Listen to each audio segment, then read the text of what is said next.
Anak! Ako muna! Anak!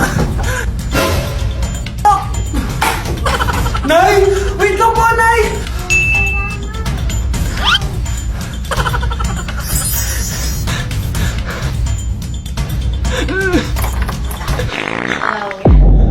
Nay! Binilihan ako ng bagong cellphone ni Nanay. Wow, sana all! Nay, bakit ako wala akong bagong cellphone? Aba, ano akala mo sa akin? Nagtatain ng pera? Maghintay ka, ah. Picture na tayo mga ate, dali! Tara, tara! Picture? Sige, sige! Ay, wow! O, diba sabi ko na sa inyo maganda to eh. Yun lang, may tumatawag. Hello anak! Punta ka dito kina Aling Susan! May birthday dito! Nandito yung mga ate mo! Ano? Pero kasama ko sila ngayon dito. Ha? Paano nandyan? Nandito sila! Hindi na nakapag-picture pa po kami kanina eh. Ay anak, gutom lang yan! Pumunta ka na dito, marami spaghetti dito. Nay, nandito po sila! Nay! Tulungan niyo ako, Nay! Nandito sila! Anak! Ano nangyari doon? Nay! Nay!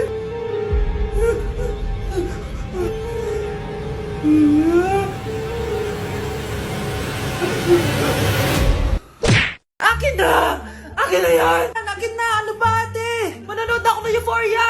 Manonood ako ng Ben 10! Wala akong pake! Akin na yan! Wala din akong pake sa Euphoria mo! Psst! Huwag kayo mag-away dyan? Isa pa mag-away kayo ha? Akin na! Sige po, Nay. Yan, kasalanan mo. Yan kasi ang kulit-kulit mo. Kakain na lang ako. Gutom ako. Pengi! Kumuha ka doon! Akin to! Sabi, pengi ako eh! Ano ba akin to eh? Isa lang eh! Isa lang! Ayan ka na naman eh! Akin yan eh! Isa lang eh! Asan na? Akin to! Di ba sabi ko huwag na kayo mag-aaway? Naririnig ang mga kapitbahay oh! Mga walang iya kayo! Mga walang respeto! Ay, si ano po kasi! Siya po kasi na yun po ako bigyan! Kumakain lang ako dito, bida-bida ka! A few moments later. Ang pogi talaga ni Taeyong. Pogi pa ako dyan eh. Ayan na naman, si Pabida. Mas pogi ako dyan, tignan mo naman, kamukha ako si Jungkook. Mukha ka lang talampakan eh, mas pogi sa'yo si Taeyong. Mas pogi nga ako dyan eh. Asawa ko siya! Asawa ko! Ha? Anong asawa? Eh, di ka lang kilala dyan eh. Talaga? Mang punyeta kayo? Sabi ko ba na mag-aaway, di ba? O, ito tinitara, magsaksakan kayo! Hindi na po, Nay. Nay, sorry po. Ano? Hindi magsasaksakan? Sasaksakin ko sarili ko! Sige! Punyeta kayo? Hoy, Be! Napapansin ko palagi ka dikit ng dikit sa crush ko ah. Kahit anong gawin mo, hindi ka papansinin nun. Lumayo-layo ka dyan. Baka masampal kita nito, bura mukha mo. A few moments later. Thank you! Wow, sana all! Ang corny naman! Ano kaya nakakakilig dun? May inggitera na naman sa gilid ko, oh. Palibhasa, walang nagbibigay sa kanya neto. Aanhin ko yan, Be! Yung bulaklak na hawak mo, bukas, lanta na yan. Yung chocolate, di ba may mani yan? Nakakatigyawat yan, Be! Che! Bitter! Sinabihan niya akong bitter. Baka totoo nga. Ayoko maging bitter. Hi! Wala naman nagmamahal sa akin. Mamamatay na lang ba talaga akong mag-isa? Hi! Para sa'yo to. Para sa akin? Salamat! Ang sarap pala makatanggap ng ganito. Asan na yung bayad? Bayad? Binibenta ko yan, te. Asan na yung bayad? Para makabenta na ako dun.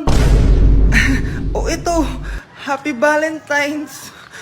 Gusto ko nang bumitaw. Kapag pinirmahan mo to, akin na lahat ng mga kayamanan mo. Oh, pirmahan mo na. Tita, wala naman ako field trip ah. Ah, hindi pa ba sinasabi ng teacher niyo na may field trip kayo? Anak, okay lang. Pipirmahan ko na to para makasali ka sa field trip niyo. Walang iya ka talaga, Rosa. Wala ka talagang titira sa akin, ha? Manda ka talaga sa akin. Mabilis ka talagang utuin, Susan. Salamat, Mare. Ramon, napapirma ko na siya. Atin na ang bahay, pera at mga ari-arian niya. Magaling ka talaga, Rosa. Kaso kailangan na natin kumilos na mabilis. Kasi sabi ng doktor, nagre-recover na yung mata niya. Ano? Kaya bukas na bukas din, papalayasin na natin sila. Total, nakuha na natin ang gusto natin. Nay, bakit mo pinirmahan yun, ha? Maliban natin kung ano nilalaman ng papel na yun. Huwag kang mag-alala, anak. Malapit nang matapos ang maliligayang araw ng tatay mo at ng kabit niya. Tita, bakit may dala kang maleta? Aba, syempre. Lilipat na ako dito sa bago kong bahay. Ano? Tay, ano ibig sabihin nito, ha? Nakalagay dito sa papel na pinirmahan ng nanay mo na amin na tong bahay, mga sasakyan niya, at ang mga pera niya. Napakahayop nyo! Bakit ang ingay? Ano nangyayari? Nay, kinuha na nila lahat sa atin! Ayan, magsama kayo mag-ina. Ngayong nasa amin na ang lahat, pwede na kayong lumayas. Ramon, magse-celebrate tayo, ha? Ang galing nyo din, no? Ha? Nakakakita ka? Bago kayo mag-celebrate, i-check nyo muna kung pirma ko ba talaga yung nakalagay dyan. Hindi pwede to! Tay! Attorney! Kita mo naman kung ano ginawa na tong dalawang to, di ba? At nandito na rin ang ebidensya na magpapatunay na naghaharutan sila sa loob ng bahay ko. Anong gagawin nyo sa amin, ha? Mahal, huwag mo naman gawin sa amin to, please, oh. Magbabago ako, please. Oh, eh! Sorry kung natatapakan kayo pagka-love team nyo, ha? Arestuhin nyo na yung mga yan. Mag-celebrate kayo sa kulungan. Kayong dalawa, sumama na kayo sa akin sa presinto.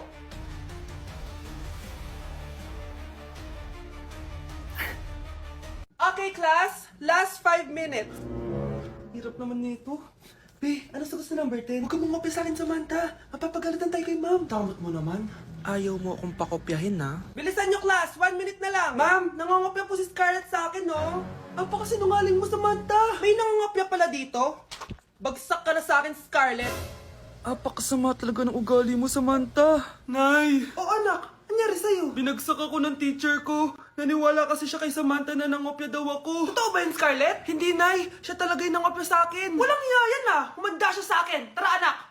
A few moments later. Ma'am, bakit niyo po kami pinatawag dito? Eh, kasi ang anak mo, sinungaling. Siya naman talaga yung nangopya kay Scarlett eh. Hindi po totoo yan. Para malaman natin kung sino nagsasabi ng totoo sa inyong dalawa, mag-quiz na lang kayo ulit. Patay ako nito. Humanda ka ng mapahiya, Samantha. Okay, time's up. Pass your papers. Scarlett, naka-perfect ka. Yes, talino talaga ng anak ko. Samantha, wala kang tamang sagot. Ikaw talaga ang totoong nangungopya. Nakakahiya ka, Samantha. Humanda ka sa akin sa bahay. Tara! Huwag po, Nay! Wow! Anak, di ako makapaniwalang may pinapatayo na tayong bahay. Nay, deserve natin to. Ang tagal niyo din to pinaghirapan. Ma'am, saan ko po ilalagay itong mga semento? Doon na lang sa gilid, kuya. Sige po, ma'am. Excited na ako matapos tong bahay natin, anak. Saan dito? Hoy, huwag ka pupunta dyan! Grabe nangyari sa kanya. Naman siya. Ba't ang daming tao? Engineer, anong meron? Ma'am, yung isa sa mga trabahador namin, nakuryente tapos natabunan ng semento. Ayun, namatay. Ha? Paano nangyari yun? May nag-utos ata sa kanya na ilagay yung semento sa gilid. Madami live wire dun eh. Ay. Ang problema, ma'am, kung tatanggalin pa namin yung katawan niya sa ilalim ng semento, baka hindi agad matapos tong bahay niyo. Hindi pwedeng hindi matapos agad tong bahay na to. Di bale, babayaran ko na lang yung pamilya nung namatay. Nay, sigurado ka ba? Sige po, ma'am. Sige na, ituloy niyo na yan. Congrats po, ma'am. Natapos din yung bahay niyo. Ang ganda, di ba? Wow, ang ganda. Maraming salamat, engineer. Una na po ako, ma'am. Anak, tara, pasok na tayo. Wow, ang ganda ng loob. Nay, hindi talaga ako mapakali na may bangkay dito sa ilalim ng bahay natin. Huwag kang okay, anak. Kasalanan niya naman kung bakit siya namatay eh. Ay, matutulog na lang ako sa bago kong bahay. Wow, ang ganda ng kwarto ko. Ano yun? Kasalanan mo kung bakit ako namatay. Nay! Anak! Umagang-umaga, cellphone agad hawak mo? Tignan mo ito napanood ko. Huwag mag-cellphone agad pagkagising mo sa umaga kasi pinapataas mo lang ang stress levels mo. Ano ba naman yan, Nay? Oh, doktor na may sabi ha. Tigilan mo na yan. Maniniwala pala tayo sa doktor. Sige. Grabe, ang init. Paniligo na nga ako. Nay, may napanood ako, oh. Kung may nagsabi sa'yo na dapat kang maligo araw-araw, isang malaking kasinungalingan yan. Oh, sabi ng doktor, Nay, bawal daw maligo araw-araw. Ba't ka naliligo? Oh, sige, din ako maliligo. Kung akala mong healthy ang mga prutas, pakinggan mo tong sasabihin ko. Oh, Nay, nagsalita na yung doktor, ha? Huwag ka na kumagat dyan. Pati ba naman prutas? Ay, magmamatcha na lang ako. Kung akala mong healthy ang mga matcha, pakinggan mo tong sasabihin ko. Hala, sabi ng doktor, hindi daw healthy yung matcha, Nay. Huwag mo na inumin yan, ha? Pati matcha bawal. Sinisira mo ang utak mo sa paggamit ng mga betchin. Oh, Nay, sabi ng doktor, sinisira mo daw utak mo. Huwag ka na maglagay niyan. Tama na! Oo na, lahat ng ginagawa ko masama sa akin. O sige na, titigil na ako. Basta mag-cellphone na ako, Sige na, mag-cellphone ka na. Pero huwag ka magpupuyat, Masama pa rin yon. Malaking kasinungalingan yung sinasabi nilang bawal ka magpuyat. Anong sabi mo, Nay? Sabi ng doktor, pwede naman eh. Bye! Ang isang 50% po ay mapupunta sa isa niyang anak. Ano? Baka yan yung isa naming anak na nawala? Oo, sa amin na lang yan. Ako! Ako ang isa pang anak ni Ramon. Oh, akala ko ba nawawala yung isang anak ni Ramon? Attorney naman, huwag ka maniwala dyan. May sakit kasi sa utak yan. Wala akong sakit, attorney. Maniwala ka, please. Kailangan ko pa ng sapat na ebidensya para maniwala ako sa'yo. Sige na, babalik na lang ako. Ito na ba yung bagong bahay ng anak ko? Ikaw, babae ka? Sinubukan mo